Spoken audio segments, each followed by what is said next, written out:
Chers amis, la matinale Toxin, merci d'être toujours là et merci à ceux qui viennent de nous rejoindre. Vous êtes bien sur Toxin ce matin, partagez, likez, c'est très très important. Et on va continuer ce cheminement passionnant de cette matinale. Et ce matin, j'ai rappelé ou re-rappelé Frédéric Aiguille. Salut Fred, comment ça va? Bien. Salut Nicolas, ça va très bien, merci de m'inviter. Ben, c'est normal, toujours une voix importante. Tu es maintenant un habitué de Toxin hein, et on est très heureux que tu, à chaque fois, tu nous fasses l'amitié et la confiance surtout de venir répondre à nos questions et pouvoir t'exprimer. Journaliste indépendant, très important. Bon, tu as une voix très intéressante. Tu n'es toujours pas accepté à l'Élysée. Je suis désolé, c'est une question. C'est non, mais entre nous, mais oui, bah non, mais c'est bien. Il faut toujours essayer. Mais non, je suis toujours pas accepté. Et là, mais je vais en parler un peu d'ici quelques temps sur Twitter, un peu faire un peu une mise au point parce que bon, enfin voilà, ce qui se passe est tout simplement scandaleux et exprime quelque chose de plus large que mon simple petit cas. oui, oui, on est entièrement d'accord avec ça. En tout cas, si Sophie Primas écoute la matinale Toxin, n'hésitez pas à revenir vers Fred Aiguille pour le réaccréditer. Ça serait bien, c'est la porte-parole du gouvernement, ça serait bien que tu puisses à un moment donné assister aux conférences de presse, notamment d'après Conseil des ministres. En tout cas, Fred, ce matin, je t'ai appelé parce qu'on te suit sur Twitter, enfin, on te suit tout court, et tu as fait un tweet super intéressant récemment qui résume bien la situation. Hein, tu parles du grand bouleversement. On vient d'entrer avec fracas dans la sphère économique. En imposant ses tarifs douaniers, Donald Trump a pris le diable de la mondialisation débridée par les cornes. Il y a tout un tweet très long là-dessus. Je voudrais qu'on en parle ce matin. La dissolution des nations, est-ce qu'on arrive à la fin de la mondialisation? Comment tu conçois ça? On est vendredi matin, il y a beaucoup de choses qui se sont passées ces dernières semaines, mais plus largement, au-delà des accords et des négociations, de la riposte de la Chine ces dernières heures. Aujourd'hui, tu penses que Donald Trump aujourd'hui est en train de foutre en l'air la mondialisation? En fait, très clairement, c'est du moins mon analyse, mais je veux la tienne. La mienne intéresse. Ouais, en tout cas, c'est sûr qu'il met un sacré coup de pied dans la fourmilière, en fait. Ouais. Et c'est la continuité de l'action qu'il mène dans divers domaines. C'est un peu le sens du tweet. Il avance vers un modèle qui est très différent de celui qu'on avait jusqu'à présent, qui est donc de celui de la mondialisation débridée, de fabriquer au plus bas coût mondial, où est-ce qu'on peut trouver, d'avoir des marchés ouverts, des sociétés ouvertes qui permettent de fabriquer au moins cher, au salaire minimal mondial, et d'enregistrer les bénéfices là où les impôts sont moins chers. Mais évidemment, tout ça se fait au bénéfice des multinationales et au détriment des nations. Et aujourd'hui, Donald Trump est confronté à une situation qui est complexe pour son pays, où il a une dette absolument abyssale, et il essaie de renverser cette tendance. Il inscrit son pays dans une logique qui est en train d'évoluer dans la sphère géopolitique où l'unipolarité n'existe plus. Donc il va falloir qu'il inscrive son pays dans le monde multipolaire de demain. Et pour qu'il ait les meilleures cartes pour le faire, il veut avoir un pays le plus puissant possible, et pour ça, il veut le réindustrialiser. Pardon.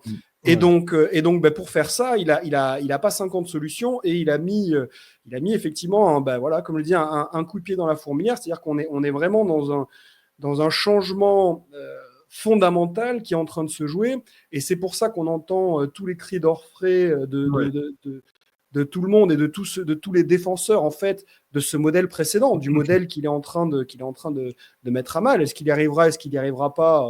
Ça, c'est une autre question. Mais en tout cas, on n'a pas, dans toutes les discussions qui sont en train de se jouer à droite à gauche sur les plateaux télé, etc., comme toujours, on n'a pas cette vision-là, en fait. On a une vision qui est très restrictive et qui est la plupart du temps de se poser la question et de dire mais qu'est-ce qu'il fait? Il est un peu fou, ce Donald Trump, c'est n'importe quoi. Mais il faut quand même réfléchir à la question. Et on en arrive à des absurdités absolues, en fait. J'ai regardé il y a quelques jours Fabien Roussel, donc le patron des communistes français, qui tenait un discours qui concrètement était le même discours que le patron de BlackRock, en fait. Ben oui, ce que j'allais te dire, Fred. Ce que j'allais te dire.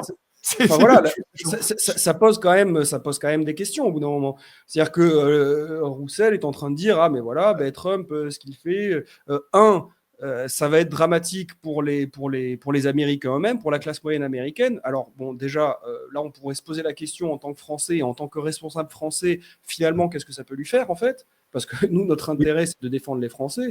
Et puis les gens votaient pour lui, ont voté pour Trump aussi. Il faut dire ça. Et puis en plus, voilà. Je veux dire, faire des prévisions. Je rappelle que l'économie n'est pas une science. Elle dépend d'un nombre de facteurs vraiment considérables. Aujourd'hui, c'est encore moins une science parce qu'on est dans une situation particulièrement instable, justement, au niveau géopolitique et où il y a des changements majeurs. Donc, dire que tout ça, avoir une vision définitive sur ce que va donner ce qu'est en train de faire Donald Trump, c'est un non-sens en fait. C'est-à-dire qu'on ne peut pas savoir. On peut avoir des hypothèses, mais on ne peut pas dire à court terme, à moyen terme, à long terme ce que ça va donner. Et encore une fois, après voilà, pour revenir au fond du propos. C'est donc une critique. Le patron des communistes français émet une critique qui est sensiblement la même que le patron de BlackRock. BlackRock, donc, qui gère, je le rappelle aux auditeurs, 11 500 milliards d'actifs. C'est 4 fois le PIB de la France et dans plus de 100 pays. Donc évidemment, lui, vous doutez bien que les lois protectionnistes, c'est pas quelque chose qui lui convienne. Lui, ce qu'il veut, c'est un marché unique où tout le monde pourra gagner du pognon là-dedans. Donc, est-ce qu'il y a une logique que le patron des communistes aujourd'hui se retrouve dans le même camp que le patron de BlackRock? Je ne sais pas. Je pense qu'il faut qu'on réfléchisse à tout ça.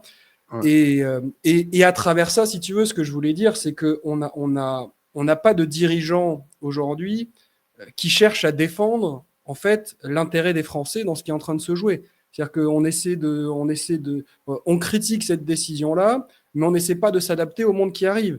De la même manière qu'on ne s'adapte pas du tout au monde multilatéral, au multilatéralisme qui arrive dans la sphère géopolitique, là, si Trump arrive à faire ce qu'il veut faire, on n'est pas en train de créer les armes pour s'en défendre, en fait. Donc c'est terrible quand tu vois Emmanuel Macron qui dit oui, bon, voilà, nous, c'est très bien, on va répliquer. Et 2 jours après, tu as Van der Leyen qui dit non, mais on va pas du tout répliquer, en fait, on va négocier. Bon, déjà, ça vous montre bien aujourd'hui quel est Macron et de la France. C'est-à-dire qu'on n'a pas voix au chapitre là-dedans. La décision, les décisions dans le domaine économique, c'est la prérogative de Ursula von der Leyen. Donc on peut dire ce qu'on veut, mais Emmanuel Macron peut dire ce qu'il veut, il décide de rien. Ursula von der Leyen lui a rappelé avec fracas. Et donc, on se retrouve là à être complètement démunis en fait sur ce qui est en train de se jouer. Et von der Leyen, tout le monde est bien au courant, tout le monde voit bien que ce qu'elle est en train d'essayer de faire, c'est plus défendre les intérêts de l'Allemagne que de la France en fait. Donc, on est en train de perdre sur toute la ligne et on a personne n'est en train de dire en fait par rapport au fait que les États-Unis cherchent à se réindustrialiser eux-mêmes, personne n'est en train de dire peut-être que la solution, c'est que nous, on cherche nous aussi à nous réindustrialiser. Pourtant, c'est ce que Macron nous rabâche les oreilles comme ça depuis 2 ans, en nous disant je vais réindustrialiser. Il l'avait dit pendant le Covid, rappelle-toi, on va refaire venir notre industrie pharmaceutique chez nous de manière à plus se retrouver dans une situation à un moment donné d'attente et de carence et devoir aller pleurer aux Chinois pour avoir les fameux masques et autres. Voilà. Bon, et en fait, ça ne s'est jamais passé parce qu'il continue à décrire. Je vois que d'ailleurs, j'ai lu hier ou avant-hier notamment qu'il y avait une entreprise de ski français qui était au pied des pistes, qui allait fermer, là, je ne sais plus combien d'emplois. C'est un exemple parmi des centaines d'autres, malheureusement, mais en fait, tous les jours, ça ferme. Tous les jours. Des fleurons sont en train de fermer partout. Oui, c'est ça. Et parce qu'on a des dirigeants qui sont dans cette logique, en fait, contre laquelle est en train de se battre Donald Trump. Nos dirigeants, ils viennent d'où ? Si on fait rapidement un état des lieux, prendre tous les dirigeants occidentaux sont formés à la même école. C'est tous des Young Global Leaders du World Economic Forum. Ils assistent tous aux réunions du groupe Bilderberg. Donc, tout ce que vous voulez. Donc, ils sont dans cette démarche idéologique-là qui les forme, qui les formate, qui les cornaque pour les amener à défendre cette idéologie-là. Donc, qu'est-ce qu'ils font ? Ils défendent cette idéologie-là et voilà, ils sont dans ce modèle-là et ils le défendront jusqu'au bout. C'est-à-dire que tant qu'on ne changera pas de dirigeant, tant qu'on ne changera pas de logiciel, eux ces gens-là, c'est ça, leur logique, c'est celle-ci en fait. Ouais, je voulais apporter cette précision parce que je trouve intéressant. Je reviens sur mon article là-dessus. C'est un article de France Info. C'est le groupe Rossignol et l'article de France Info. Je le donne. Je suis moi honnête intellectuellement. le fabricant d'équipements de sport d'hiver va fermer son usine qui était l'un des symboles de la réindustrialisation en France, chers amis. C'est un article du 9 avril sur France Info. Et Rossignol va fermer notamment là-dessus. C'était incroyable. Hein. C'est-à-dire que Rossignol avait déjà rapatrié sa production de Taïwan. Ils viennent en France, bam, ils ferment. C'est quand même formidable. C'était 10 000 paires de skis qui étaient fabriquées par an à Rossignol et ça ferme. Voilà. Typiquement, un exemple précis, un article du 9 avril. Voilà. Bah, tout à fait. Bah, c'est un très bon exemple et c'est ce qui va continuer à se passer si on s'adapte pas. Enfin voilà, si on change pas de logiciel. Aujourd'hui, il faut qu'on ait des dirigeants qui changent de logiciel. Il faut qu'ils changent de logiciel sur les conflits géopolitiques. Il faut qu'ils changent de logiciel sur les conflits économiques. Mais bon, on a des politiques qui sont jeunes. Hein. Tu regardes Macron, tu regardes Attal, ce sont des jeunes, mais qui font des politiques qui sont complètement vieillottes et dépassées en fait, et qui sont inadaptées au monde qui arrive. Donc là, on va se fracasser contre le mur parce que, si tu veux, le problème là-dedans, c'est que, enfin, un des problèmes, c'est Donald Trump, il est en train de faire sa révolution, mais il fait la révolution pour son propre pays. Hein, il la fait pas pour nous. C'est-à-dire que lui, il va défendre les intérêts de son pays. Et nous, si on est dans le chemin, ce qu'on est actuellement pour lui, on va se faire écraser en fait. Quand tu vois il a mentionné spécifiquement l'Union européenne il y a 1 ou 2 jours, en disant un de ses gros problèmes, c'est qu'il y a un déficit commercial avec l'Union européenne de 350 milliards d'euros. Donc il dit, moi, je vais régler ce problème en 1 semaine. Alors toujours les propos à la Trump. Et comment il va faire? Il dit, bah écoutez, nous c'est bien simple. On sait que l'Union européenne a des besoins énergétiques massifs. Nous, on est le pays qui produit le plus d'énergie au monde. Donc, bah ils vont acheter. On va les contraindre à acheter pour 350 milliards d'euros d'énergie. Si tu es européen aujourd'hui et que tu défends les intérêts des peuples européens, tu peux noter 2 choses là-dedans. Tu peux dire, bon, attends, Trump, il est bien gentil, mais enfin, de l'énergie, on peut en avoir ailleurs et beaucoup moins cher. Alors, où ça? En Russie, évidemment. Et donc, voilà, ce qui nécessite d'avoir une vision stratégique autre que celle qu'on a aujourd'hui, une compréhension des enjeux du monde autre que ceux qu'on a aujourd'hui, et de dire, de faire ce qu'a fait Trump. Hein, ce que fait Trump quand il est en train d'essayer de régler la situation en Ukraine, c'est un revirement stratégique par rapport à une administration précédente, parce qu'il considérait que les intérêts de sa nation n'étaient pas suffisamment défendus. Il faut qu'on ait des dirigeants qui aujourd'hui fassent pareil, qui défendent les intérêts de notre nation. Ça va demander un revirement stratégique profond, et notamment sur la question énergétique, parce que l'énergie, c'est le sang, hein, c'est le sang qui irrigue ton cœur. Donc, la réponse que devraient donner les Européens à ça, plutôt que de dire d'avoir des propos stupides qu'ils ont sur tous les plateaux de télé, c'est dire, très bien, on rouvre Nord Stream. Nord Stream, on va reprendre du gaz aux Russes, on va racheter du gaz bon marché aux Russes, et on va réindustrialiser notre pays. Regarde l'état de l'industrie allemande depuis que Nord Stream a fermé, ils sont en train de s'effondrer. Ce qui est normal, parce que pour avoir une industrie qui marche, il faut avoir de l'énergie bon marché. Enfin, c'est à un moment donné. Et nous, on n'aurait pas dû fermer aussi Super Phoenix, on n'aurait pas dû fermer Astrid, on aurait dû remettre le paquet sur nos centrales nucléaires. Et d'ailleurs, c'est les Allemands qui nous ont saboté l'affaire, et puis les Américains qui se sont bien employés aussi. Les Américains, Biden, l'administration, l'État profond américain. Et aujourd'hui, tu as raison, ton analyse on est maintenant coincé entre les Américains, les Russes, et on va se faire défoncer.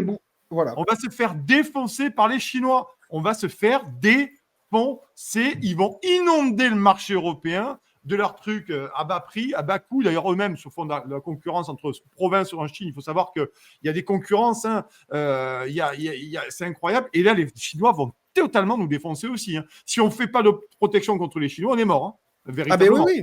Mais là, de toute façon, on est foutu. Et comme tu l'as très bien dit, aujourd'hui, notre stratégie, on est perdant sur tous les tableaux, en fait. On est perdant sur tous les tableaux.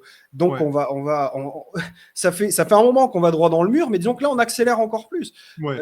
Et si on réagit pas, ça va être dramatique. Et évidemment, on voit bien comment réagit l'Union européenne par rapport à tout ça. C'est-à-dire que l'Union européenne, qui, malgré tout, je suppose, les technocrates sont assez conscients que les décisions qu'ils prennent ne vont pas dans l'intérêt des peuples, et que donc, À un moment ou à un autre, les peuples vont dire bon, mais attendez quand même, qu'est-ce que vous foutez? Je suis en train de bosser sur un truc là-dessus d'ailleurs. Je Ouais, publierai ça plus tard.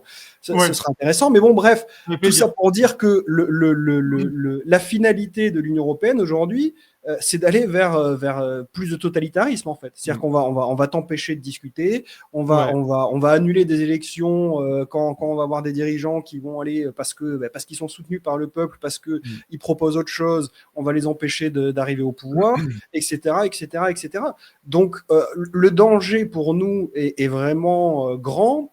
Et tu parlais, je t'écoutais tout à l'heure, tu parlais de la nécessité pour les gens de se réveiller, de se bouger un peu. Je pense que là, il y a vraiment urgence sur la situation, en fait, parce que tout va aller beaucoup plus vite, on va perdre de plus en plus de liberté beaucoup plus vite, on va se faire écraser de plus en plus vite, et parce qu'il y a une fuite en avant perpétuelle, et que le seul levier qui leur reste, c'est celui-ci, en fait.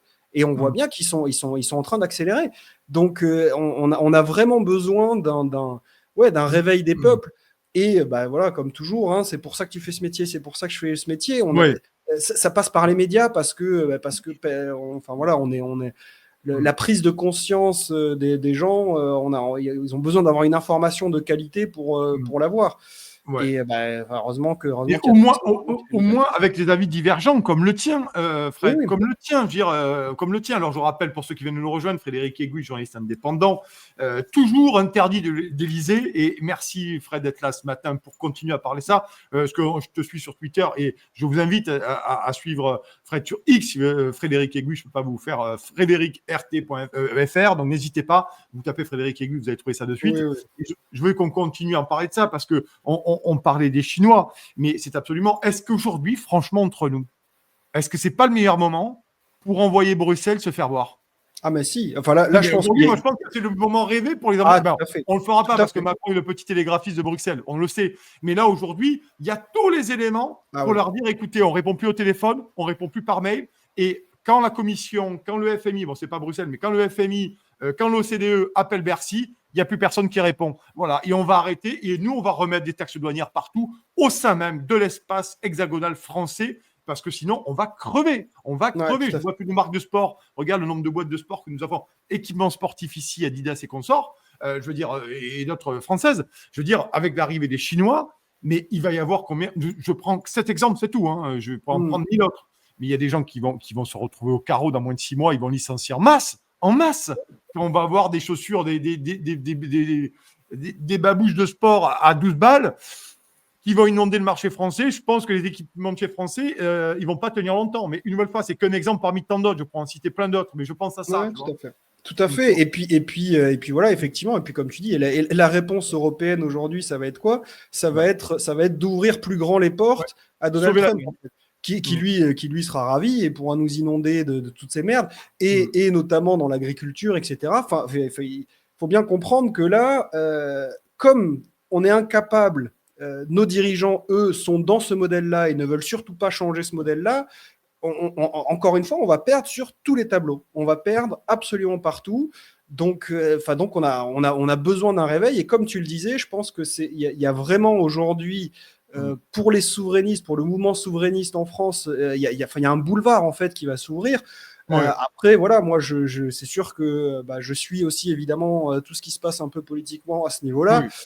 Il va falloir que ces gens-là commencent à s'entendre en fait, parce que sinon ça va être compliqué s'ils se tirent dans les pattes entre eux pendant que nous on Ouais. se fait bouffer de tous les côtés. Enfin, ça va être très compliqué. Donc bon, j'espère que tout le monde va avancer là-dessus.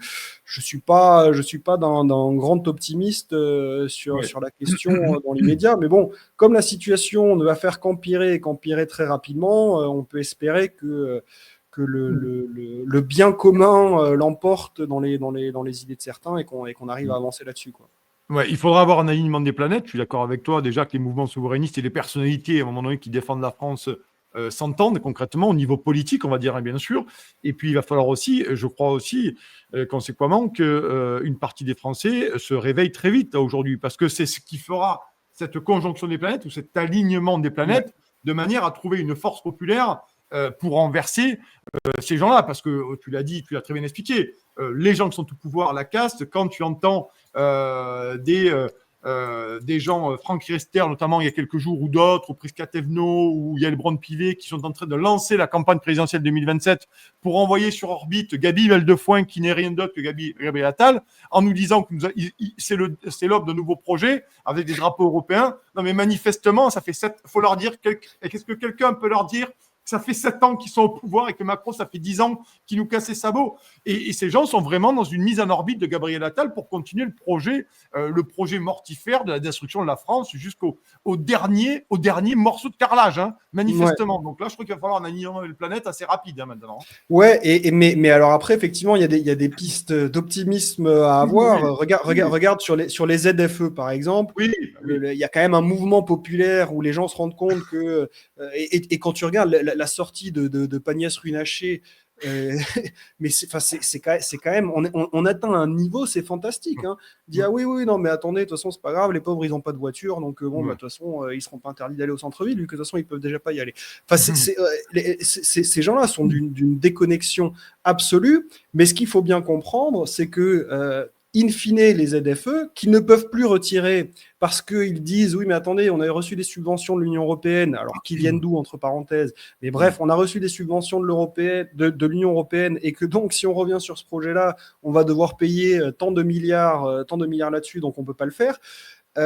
Ça rejoint toute cette question-là, tout ce qui se passe dans les arcanes de l'Union européenne, c'est là-dessus que je vais écrire tout à l'heure. Ouais. Notamment sur ces questions écologiques qui sont escrologiques, oui.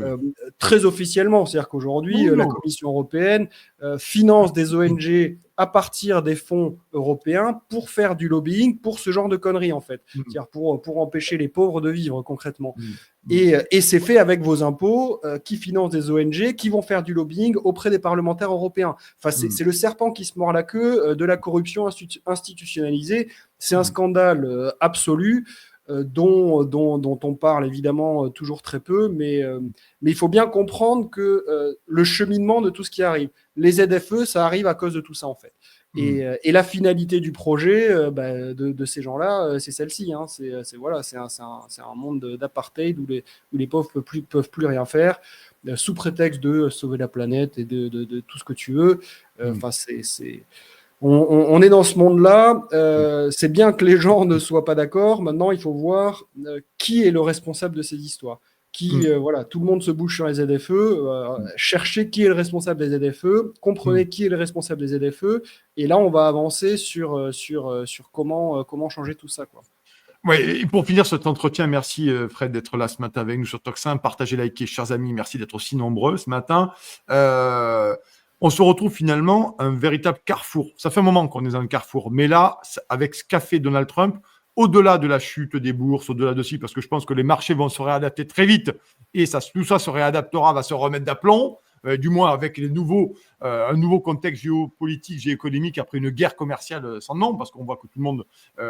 la réalité, c'est qu'aujourd'hui, soit ça change et le pouvoir en place change véritablement avec une autre politique, tu l'as dit, de tarifs douaniers, de protectionnisme, en fait, ni plus ni moins que de défense des Français de la France. Hein. C'est assez basique comme idée, ou soit véritablement on se fait concasser la gueule. Je suis désolé d'être un peu vulgaire, mais véritablement, là, on est arrivé à quelque chose où là, l'Union européenne, tu l'as dit, hein, Ursula von der Leyen a claqué le bec à Macron et notamment, et elle parle au nom de l'Allemagne, hein, parce qu'elle parle au nom de l'Allemagne, hein, elle parle de bénéfices de production industrielle avec en libre-échange concrètement, donc c'est les voitures allemandes, donc concrètement. Mais la France aujourd'hui va se faire, on en a parlé, mais soit à un moment donné, il y a un réveil ou une souveraineté retrouvée, soit c'est la destruction totale, finale en fait, c'est final parce qu'on est déjà bien détruit. Hein. Oui, enfin là, comme tu l'as dit, on arrive au bout du chemin. Ouais. Et il faut bien prendre conscience qu'on est à la croisée des chemins, on est à un moment d'histoire où tout arrive. C'est-à-dire que voilà, si on veut avoir ce sursaut, on est obligé d'avoir des considérations,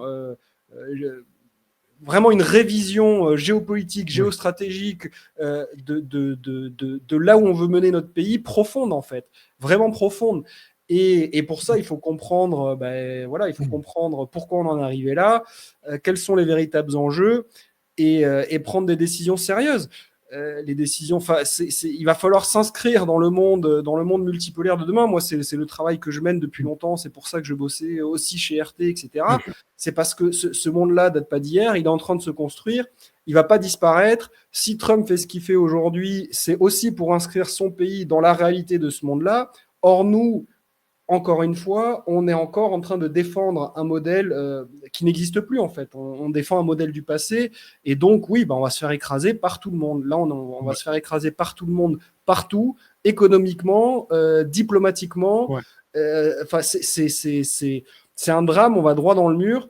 Et tout ça sous l'œil bienveillant de l'Union européenne, qui, elle, va devenir de plus en plus totalitaire pour garder le peu de pouvoir qui lui reste, la dernière assise politique de cet État profond qui est au sein de l'Union européenne, qui reste engoncé dans ce modèle-là parce que c'est le modèle qui les a rendus très riches et qui leur a donné beaucoup de pouvoir, donc ils ne veulent pas en changer. Mais ce modèle-là a déjà perdu, donc il nous emmène droit dans le mur, de plus en plus vite, de plus en plus fort. Donc oui, il faut un réveil maintenant, hein, parce que là, ça devient très très très urgent, quoi. Ouais, effectivement. En tout cas, nous, notre boulot de journaliste de décryptage, en tout cas de situation, avec le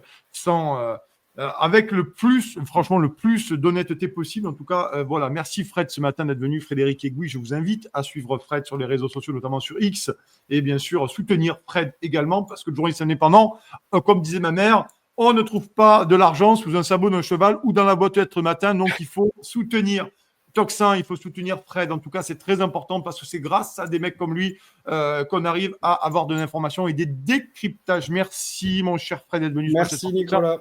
On te souhaite une excellente journée, un excellent week-end. Et nous, on poursuit la matinale. Allez, salut, Fred. Salut.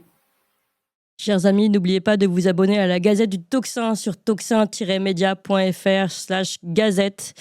Vous savez, tous les jours, Valentin vous écrit dans votre boîte mail, vous recevez le meilleur de la matinale. C'est un courriel, donc impossible à censurer par le système. C'est condensé, c'est fait pour ceux qui n'ont pas le temps ou qui préfèrent lire, tout simplement. C'est aussi une version courriel qui peut être partagée. C'est spécialement conçu pour être transféré en un clic. Bref, c'est la version efficace pour pouvoir diffuser au mieux nos idées et les véritables informations.